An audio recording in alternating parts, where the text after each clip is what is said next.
And who does not know Congressman Golez? Graduate of the Annapolis Naval Academy. U.S. Naval. I think a classmate of or a colleague of John McCain.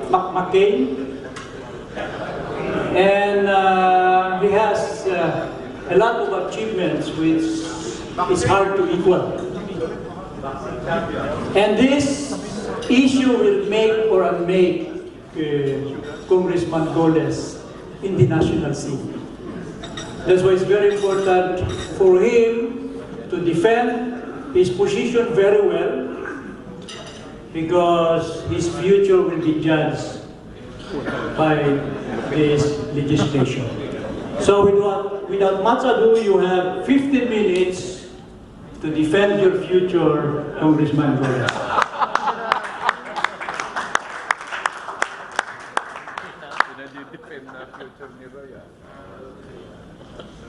Thank you very much, future Justice Amading Valdez.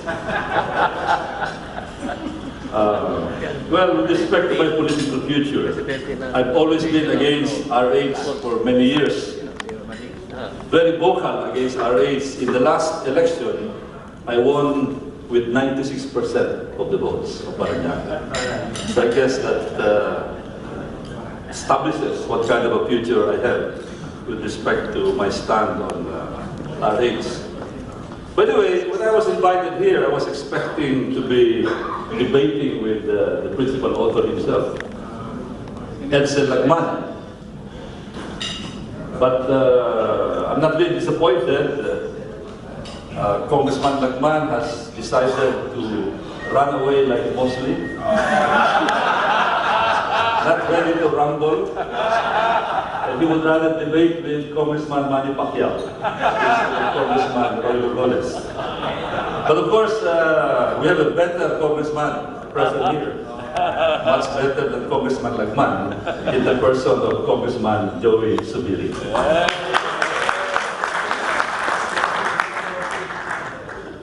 Well, I'd like to start by showing this picture of children. The RH people are very much against pictures like this, seeing a lot of children. And in fact, in the opening of the debate at the committee level of the RH bill, one anti-population personality, former Senator Ting Paterno, said, and if you have too many children that you can't afford to send to school, you are consigning those children to poverty, and you are promoting an intergenerational poverty, ang sali ng kahirapan mula sa magulang hanggang sa mga anak at sa mga apo. Talking of intergenerational, as though poverty is hereditary, as though poverty is a communicable disease. I'd like to show this picture of a poor public school somewhere in Project 3, Quezon City, a low-cost government housing project, many years ago. Many of them came from poor families, many of them from big families of 5, 6, 7, and more children. Today, after about 40, 50 years, most of them are very accomplished. Many of them are professionals, doctors, lawyers. Some are now abroad, businessmen, very successful. And in fact, one of them is now the congressman of the 2nd District of Parañaque. I also would like to emphasize that one of the biggest component of the GDP right now is accounted for by the 8.7 million overseas Filipinos worldwide, OFWs. Many of them come from poor families. They're not from Forbes Park, they're not from Bel Air, they're not from BF Homes, from poor families all over the country. Families that have a lot of children also. And now, they're the ones supporting the Philippine economy, accounting for $21 billion contribution every year, 12% of our GDP, the largest single component of our GDP.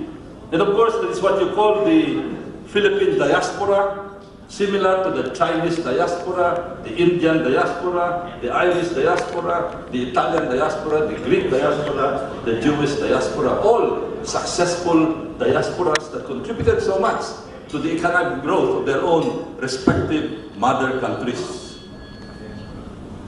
And of course, it's not only the OFWs, but the BPO right now is again a very strong component of our economy. And I understand from NEDA that this could go as high as about 1 million workers, accounting for as much as $10 to $11 billion a year, growing at about 20–25% per annum. And again, most of these BPO workers come from families that are basically poor, come from big families, but they are now supporting and pushing the economic growth of our country.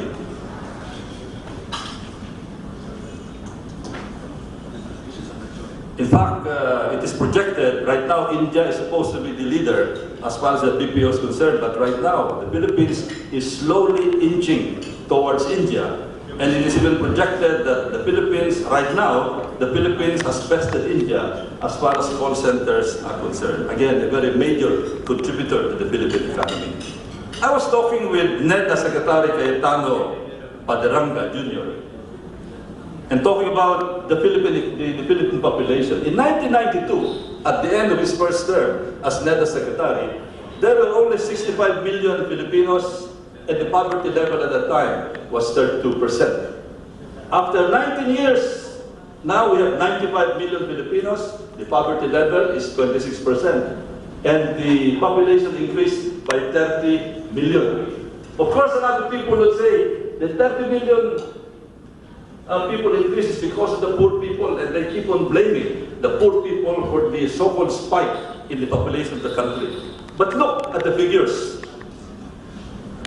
32% in 1992 accounted for 20.8 million Filipinos below the poverty line.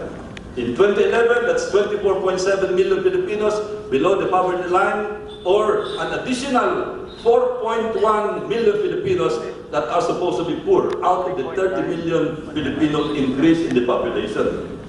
So you can see that the poor accounted for only 4 million out of the 30 million Filipino population increase. So why blame the poor for the population increase when the bulk of it came from those who are not poor? In other words, if we are going to have an RH program, it should not be addressing the poor, but the entire gamut of the Philippine population, not only the poor. So why blame the poor? Now, let's talk of House Bill number 4244. You know, the reason why I am personally against House Bill number 4244, or the RH bill, has nothing to do with religion. It has everything to do with the medicine, with social aspects, nothing about religion.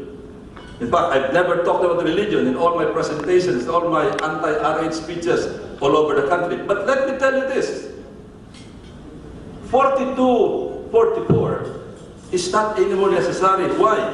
Because the bulk of the reproductive health care being mentioned in House Bill number 4244 are already present, almost verbatim, in an existing Republic Act. This is Republic Act 9710, the Magna Carta for Women. For example, I'll show Section 17.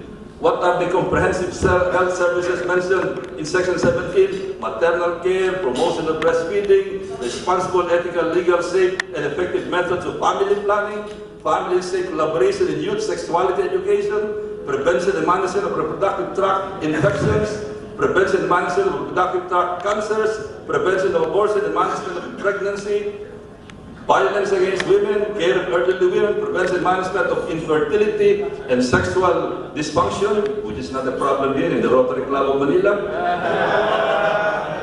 But let me show you how House Bill number 4244 compares with Republic Act 9710. Number one, House Bill number 4244 talked about maternal, infant, and child health and nutrition. 9710 talked exactly of the same thing. Maternal, prenatal, postnatal, promotion of breastfeeding.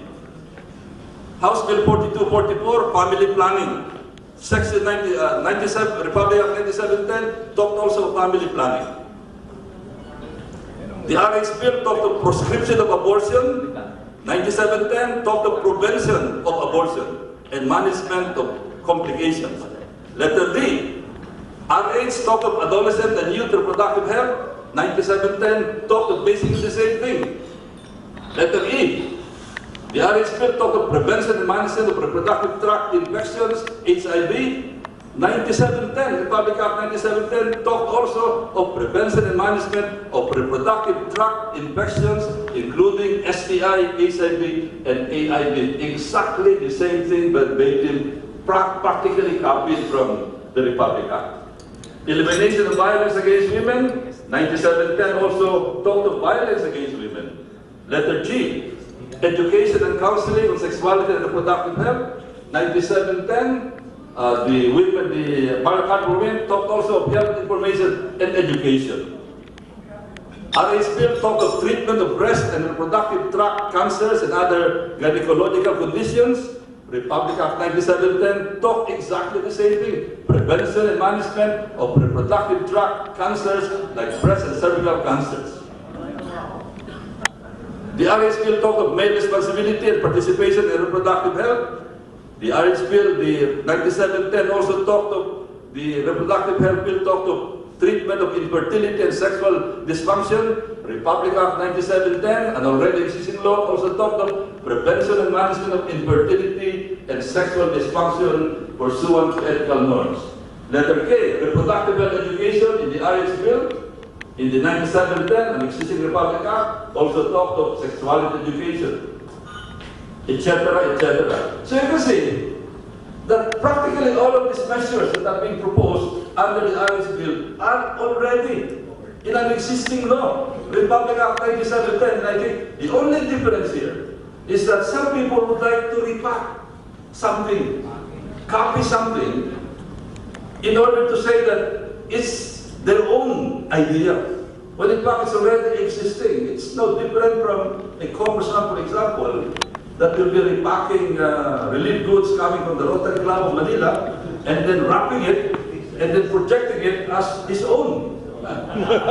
It's already existing. So, in other words, ladies and gentlemen, my friends in the Rotary Club of Manila, my friends for more than 30 years in the Rotary Club of Manila, this bill is superfluous, it's unnecessary, and therefore it should be junked because it's not anymore needed. It's already there. And we are not against it. If we're talking of population control, for example, it's already been handled by the Population Commission since 1969. All that is needed is to maybe increase their funding, and I have nothing against that. I'm not against that. What I'm against is the allocation of 3 billion pesos worth of money, hard-earned money, that can be better used in order to improve the economic strategy of our country, maybe better schools, more school buildings, better health facilities, etc., etc. Now, let's talk of population. You know, when we speak of population, we cannot talk of population numbers in absolute numbers because 125 million in Canada, for example, is not equal to 125 million in the Philippines. Let's talk of population density. I'll show you the chart of the top 10 countries by population density, plus maybe 2 more, compared with the Philippines. The Philippines has a population density of about 266, maybe let's call it 300, just to round up the figure. Macau has 20,000 persons per square kilometer. Hong Kong has a population density of 6,571. Singapore has a population density of 5,539, more than 10 times the population density of the Philippines. And if we're talking of something really comparable, we started the economic journey at almost the same time. Taiwan and South Korea both have a higher population density, but in spite of that, they were able to achieve so much as far as their economic development is concerned. And the reason for that is number 1, because of correct national leadership, and number 2, because of correct economic strategy. It has nothing to do with population density. Population density was not an obstacle as far as they were concerned. It became an obstacle for us as far as the RH people are concerned because of the wrong economic strategy. 3 billion pesos in order to prevent the birth of about 200,000 babies per year. You give me 3 billion pesos, I'm going to allocate that to Tesla, for example. With 3 billion pesos, I can train about 200,000 young, able-bodied Filipinos, and the 200,000 can generate, I made a little computation, about 40 billion pesos additional income, additional input to our GDP. The 3 billion for condoms, for contraceptives, where will that go? Down the drain. In fact, a lot of people are already saying that in the DOH, there's a lot of corruption because of all the funds that are allocated for this that are right now missing to the tune of about 700, maybe 400 million pesos. So why add to the existing corruption in the Department of Health? Again, as far as population density is concerned, the wealthiest localities in the Philippines are those that have the highest population density. In fact, as a general rule, the poorest provinces and localities in the Philippines are those with a very low population density. Concerned, oral contraceptives have been found to increase the risk of breast cancer, cervical cancer, and liver cancer. It is not Roilo Golez saying that. For example, it is the World Health Organization, International Agency for Research on Cancer. The US National Cancer Institute, the Cancer Research of UK, Harvard Medical School, all of them. So my question now, are we going to expose our daughters? Are we going to expose, for example, for the young men here, your young wives, to the risk of cancer? Of course, it is not only these entities that mentioned that. It is no less than the former Secretary of Health, Esperanza Cabral, who said that indeed oral contraceptives increase the risk of breast cancer. But then he said, but on the other hand, it will also improve your ovary.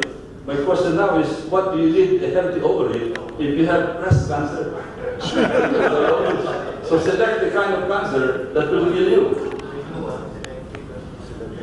And finally, of course, I would like to talk about population growth rate.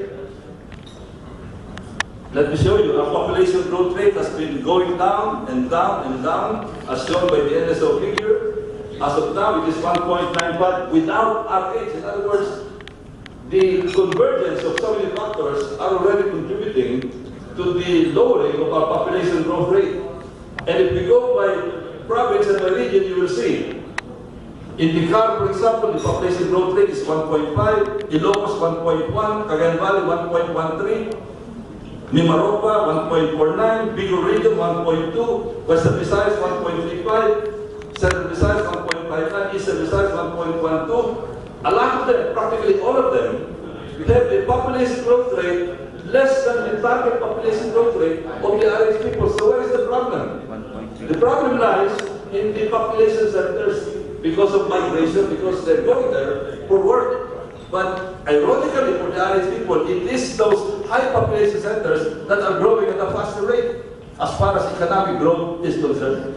So where do we go? Are we going for a low population growth rate compared with a low economic growth rate? Or are we going for the high population growth rate like Metro Manila, Calabarzon, Central Luzon, with a high economic growth rate also? I know that my time is limited. Perhaps during the rebuttal, I can add to the points that I have raised. Maraming salamat.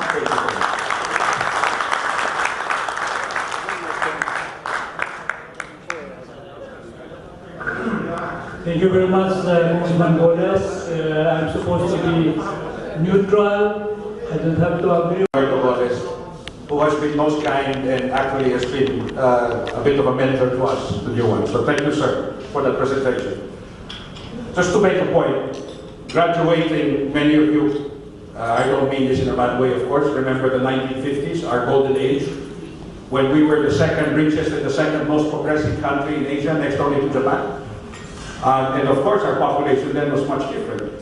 It can give more tools for you to decide, and it is up to your conscience. It is up to you, not up to us to choose your morality. You choose your morality. If you have a problem with it, don't use it. But if you want it, we give you the tools. We put money aside so that you can get the tools that you need to be able to plan your families, to be able to manage your families. And with regard to the cancer issue, Secretary Cabral herself had said that that was not the complete story, Congressman Golez. I'm sure she may have told you that. There were other issues besides, but I'm not going to belabor that. That was only part of it, but that wasn't the complete picture. With regard to the tools that we have to give them and the poor, there was another issue over there with regard to the BPO industry and about people going abroad and all that. Philosophy teaches us to be able to have the right answers, you have to ask the right questions. And the issue there is, why did they leave in the first place? How did almost 9 million Filipinos leave? They didn't want to leave. They left because they had to, because there were no economic opportunities here. Even today, for one job opening, there are about 10 to 14 applicants. If there was a lot less people, salaries would be higher, because you guys who are company owners will want to retain the best people. And then these poor guys, and I'm very thankful for the BPO industry because they have been a godsend. But seriously, if you had a son who studied as an engineer, as a doctor, would you want them to work in the BPO industry? Would you want them to be a call center agent? Seriously. I mean,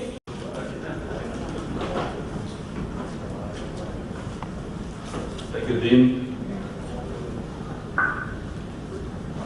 Congressman Zubiri mentioned Thailand.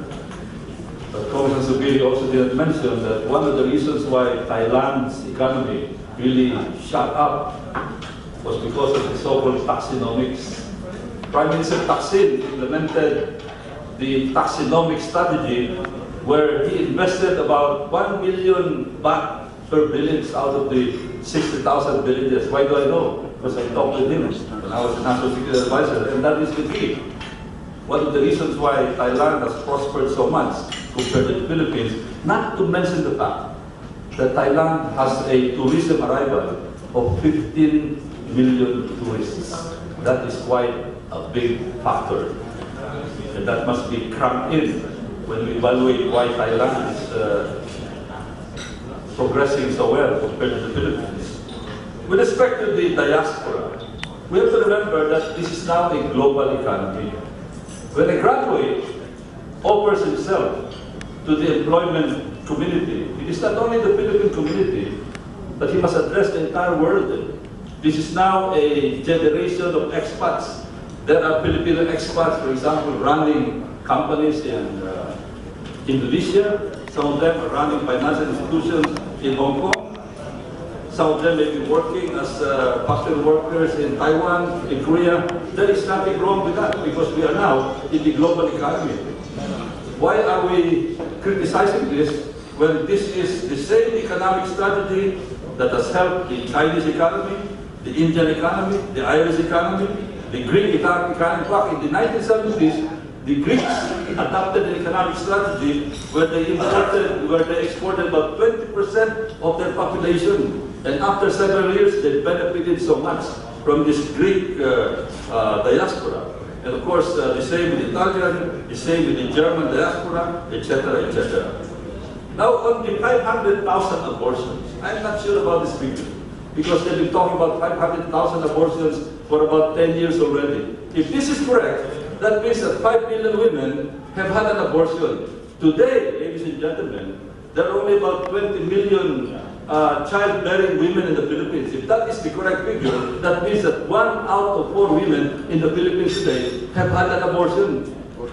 I don't think that is correct. I think that is an exaggerated figure, and the figure was generated by the so-called Guttmacher Institute, which is a rapidly pro-RH group. Now on classrooms, of course the answer to classrooms is to provide more money for classrooms. What is happening to the budget of the Department of Education? While the absolute number, the absolute amount in pesos is increasing, the relative percentage is decreasing over the years. Of course, it's still the #1 budget as far as all departments are concerned, but the percentages is decreasing and decreasing and decreasing. So the answer to that is to increase the budget of the Department of Education. The solution, we are in a situation where we have to divide the pie. It seems to me that the solution of the RH people is to reduce the number of people sharing the pie. To me, the better solution is to increase the pie. That was done by Korea, that was done by Taiwan, that was done by Hong Kong, that was done by a lot of other countries through correct leadership and through correct economic strategy.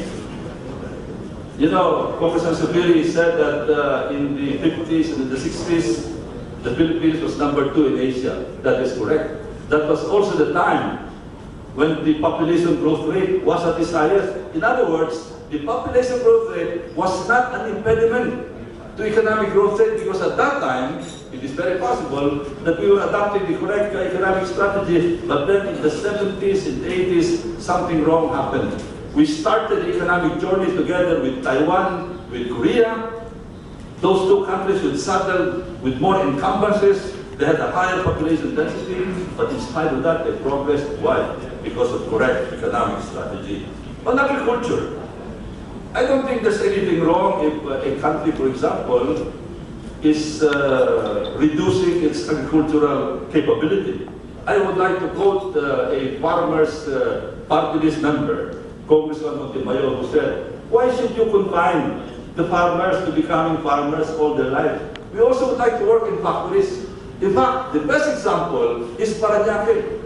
Parañaque used to be an agricultural town in the 50s and even in the early 60s. But because of correct economic strategy by the leaders of Parañaque today, Parañaque came out as one of the leading industrial cities in the Philippines, now one of the leading commercial and residential cities of the Philippines. I don't think the people of Parañaque would like to remain as agricultural people the way they were in the 50s. They would rather that the agricultural activities be done in Vietnam, in Thailand, instead of becoming confined as rice farmers, which used to be the case in the 50s as far as Parañaque is concerned. Now, 5 children. The Golez family started, I belong to a 5 children family. At that time, my parents were just ordinary government employees. If the RH people would have decided our fate, maybe they would say, the Golez family would deserve only 2 children. And number 2, so I'd say, okay. But number 3, number 4, number 5 would not be okay. Number 3 graduated from UP. Number 4 graduated from the Philippine Military Academy. Number 5 graduated from the Philippine Military Academy. Number 4 became the chief of the Philippine Navy. If we listened to the RH people during that time, then the Golez family would not have produced the flag officer in command of the Philippine Navy. So why decide on this? And responsible parenthood. I ask the question, who is more responsible? Someone who would raise 5, 6 children and make them professionally successful, or someone who would raise only 1 child because he's afraid of responsibility, or no child at all because he does not want any responsibility? Perhaps the best example, ladies and gentlemen, is today the Secretary of NEDA, Cayetano Paderanga. Cayetano Paderanga comes from a family of 16 children. Poor families from the land of Mindanao. 16 children. They were ordinary people there, but because of the responsibility, the sense of responsibility of parents of Mr. Paderanga, they all became professionally successful. And to those people who are saying that it is not healthy for a woman to bear 16 children, Mrs. Paderanga lived up to the ripe age of 90 years old. And the father lived up to about 80. So all of these things would be a situational thing. It would all depend on the person. So again, I'd like to, and then finally on Cabral. I would like to say that Secretary Cabral said, well, there are bad side effects, like breast cancer. There are good side effects, like making ovary healthy, etc., etc. But as I said, how would you cope with the good side effects when you're already saddled by breast cancer? So it's a matter of choice. Again, I'd like to repeat, all the medical materials point to the fact that the oral contraceptives increase the risk of breast cancer. So that's all I'd like to say. I'd like to congratulate Congressman Zubiri for being the better debater compared to the one that is.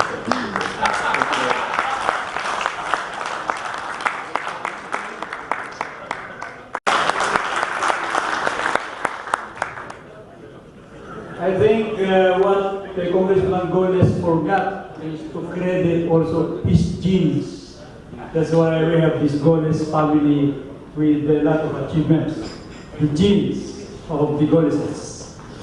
So, it's now time for the questions from our Rotarians. May I ask the first question from... yes, JJ, Rotarian JJ. And then Rotarian Chito. Okay. So please prepare for your turn so that we can save your time. I have two questions. One is will the Alice bill pass the four-way test of Rotary? Let's see. Is it the truth? Is it fair to all concerned? Will it build goodwill and better friendship? Will it be beneficial to all concerned? Oh, thank you. Second question. It is a fact that today millions of abortions take place every day, and most of them unnoticed or unknown. Why? Because the pill, a woman who takes the pill every day will convert the womb into a chamber of death. What happens? They will not even know that they have aborted. And that is a medical veracity that any doctor can tell you that the chemical environment of a womb that takes the pill every day will be more often than not aborting and probably not knowing that they had an abortion. Thank you. Congressman Zubiri. Thank you. Well, sir, with all due respect, there are many doctors who disagree with you. That is an ultra-conservative point of view, which actually is false. An abortion, you see, contraception is pregnancy prevention. Abortion is pregnancy termination. We don't want abortion. We don't want to legalize abortion. For example, the use of condoms. Is that an abortifacient? There's no contact.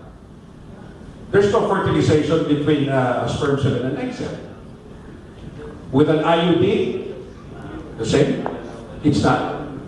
When you have a vasectomy or ligation, you're tied up. The contact is prevented. So it's not that. This is a viewpoint that came from Lord knows where a long time ago. Okay, so please, it is not. Dr. Cabral, Dr. Romualdez, they were ex-Department of Health secretaries and they're medical doctors. They fully support us. Dr. Ona, who is there now, the DOH, fully supports us. They took a sworn oath to heal and to save. They are not into abortions. So please, what we want to do is stop these abortions. And if I may correct the institute that gave those figures, it was the UP Institute for Population, or the UP Population Institute. Since they had records for this in 2002, it was a little less than 500,000 abortions then, and a little more than 500,000 abortions now. And you did not take into consideration that it could be the same women having the abortions. Thank you, Congressman Zubiri. Rotarian Chito, and then... okay. I think both of us should answer.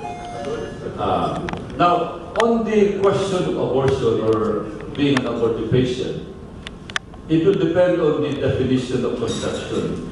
The pro-RH people would like to define conception as implantation. The anti-RH people would like to define it as fertilization.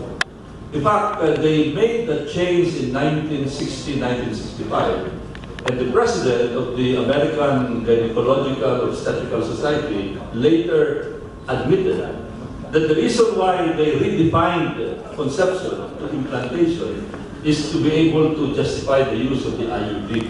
Because if that is not redefined, then the IUD will be an abortifacient. In other words, it would abort a fertilized egg already.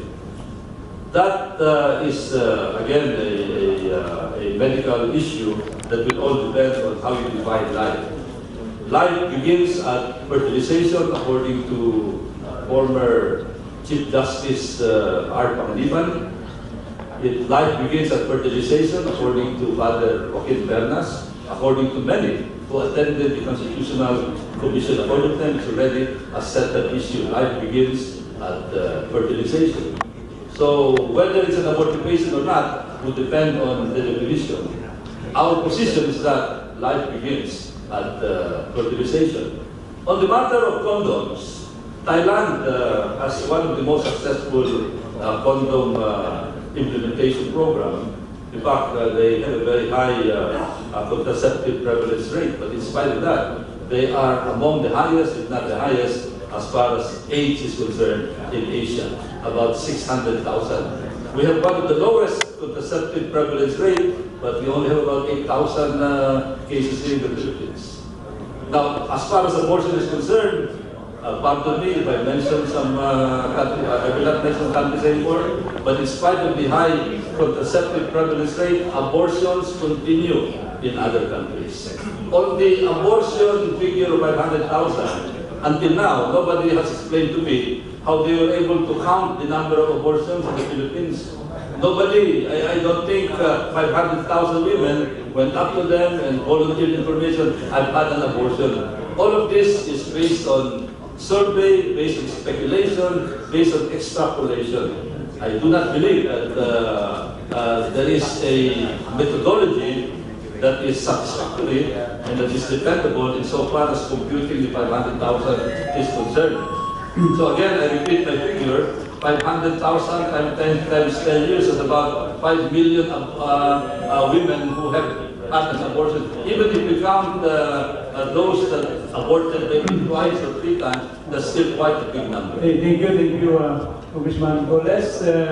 Next would be Chito, and then Rudy, and Ben Santos. Which Chito? There are 2 Chitos here. Diwan, which is something. Thank you very much. I think both of you established that there is a need for population management. Am I correct? Congressman Roilo Golez? And at some point during the presentation of Congressman Golez, he virtually said that there is already an existing law that practically mirrors the RH bill being proposed. 2 questions. Number 1, what is the difference that the proponents of the RH bill are pushing for vis-a-vis the existing law? Second question is, if, and this is I think going to be directed to Congressman Golez, if you're in agreement that population management is critical at this point in time, I had the sense, sir, that you were pushing for propagating more Filipinos, more potentially Golez-like citizens. So please enlighten me on that side. My responsibility. Thank you. Thank you for bringing that up. Because with all due respect to Congressman Golez, what does it matter if there is already similar existing wording from other laws? So what? Now, if we put in another one, the difference is this. This law, this bill rather, if it passes into law, will put money aside to be able to get those things. It will put money aside, but you choose. It will not be forced down your throat. If you have a moral problem with this, don't use it. Don't take it. It does not matter who it is. It will not be forced upon you. I'd also like to make a point that it is enshrined in our Constitution. The separation of the church and the state. No faith, and I mean no faith, can impose its will on our secular, modern, liberal democracy and try to tell it what to do. The point of the state is that it is for all. Okay? Does that answer your question, sir? Yeah, I think there's a brief follow-up from Chito. Brief follow-up. I think you pointed out the only difference is the budget allocation. No, well, it's not just the only difference, but there are other differences still, because it doesn't cover everything. Consider the RH bill or the RH/RT bill a more comprehensive, broader, deeper law to be able to deal with more things. not just the bottom of the card for women's rights. Yeah, we don't have much time anymore. No, but my question is going to be, why not just push for giving a budget to the existing law? We want to legislate it. It has to be legislated to begin with, whether it be for the previous law or this one. Okay, we want to hear the wisdom of Ben and Roy also. May yung isang tanong po kay Cong. Siguro we'll listen to the two questions and then you can wrap it up. On the law, I think I pointed out very clearly that the words are almost identical. Practically all of the features of reproductive health care are already reflected in the existing law.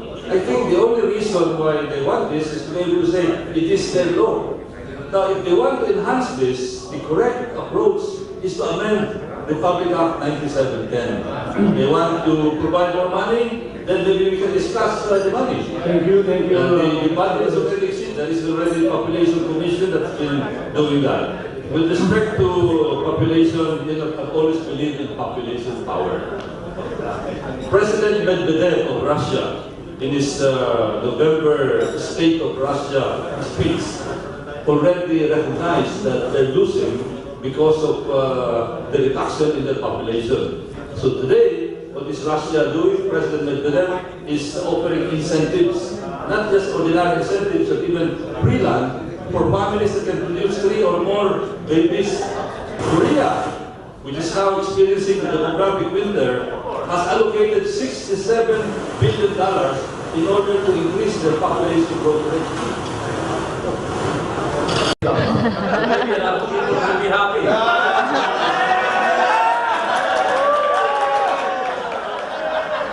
Now I think Congressman Zubiri, wait, be quiet. Martin, quiet, okay? Now my sense is, the church is picking on this RH bill to oppose it for the wrong reason. I think Congressman Golez is correct. Now I am finally awakened to the truth, JJ, that I'm against this RH bill because it's only a seat for corruption. See, what will happen is there will be a lot of money devoted to this, but what we should do is educate our people, tell them to be smarter so that they can plan their families better, get educated better, like Roy and I were educated. And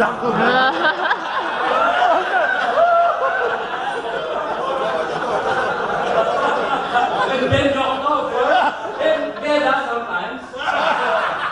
So my sense, Congressman Zubiri, is I think you should follow Roy Golez's appeal because this is redundant, it's not necessary. You improve on that bill that was already passed and promote education, educate our people so they know better. So they don't come to Metro Manila to pollute our cities. They can stay in the farms, stay in Bukidnon and raise more cattle. You know, Bukidnon is such a great There's no more space to raise cattle. Thank you. May I, sir? That was directed to me. Number one, if I may, and again, with all due respect to Congressman Golez, the anti-RH group, whoever they may be, often give us hypotheticals. If we didn't do this, coulda, shoulda, that's not the point. What is the reality on the ground? Now, with regard to that bill, it is a delaying tactic to try to modify that bill. Okay? This is already here, and this covers other things. And you still need money for education, and education is here. It is enshrined in the bill. All kinds of education, mind you. If you don't want to use artificial contraception, we will teach you the natural family planning method and other things. It's your choice. Based on your beliefs, based on your conscience. You're not forced to take this. If I may. Thank you. Thank you very much. As a final note, Okay. again, I'd like to repeat, I'm a product of the public school system. I survived, I'm here. I somehow became a congressman of the 2nd District of Paraguay. I wasn't born wealthy. I was born an ordinary person from Romblon, but somehow I managed because my parents were responsible, because they handled the family responsibly. I think that's what we should teach our families. Responsible parenthood, I'm not against that. In fact, I'm all for that. Let us educate our parents and make them more responsible. That's where all the 3 billion pesos should go, not to condoms and not to contraceptives. Thank you. Thank you very much. Well, there's a lot of good intentions, a lot of patriotism, a lot of scholarship, a lot of wisdom. We cannot thank you enough for coming over and exchange notes. We, the Rotary Group of Manila, are again thankful that you are here, and to show our token of appreciation, we call on acting president. Who is in favor or not in favor of the bill? Ben Joseph. Thank you very much. On behalf of the Rotary Club of Manila, please accept this token of our appreciation. Thank you. Thank you very much. It's exactly what I wanted to drink right now. The inaugural committee will meet at 2 p.m. Members are requested to attend. The meeting is here. This meeting is adjourned.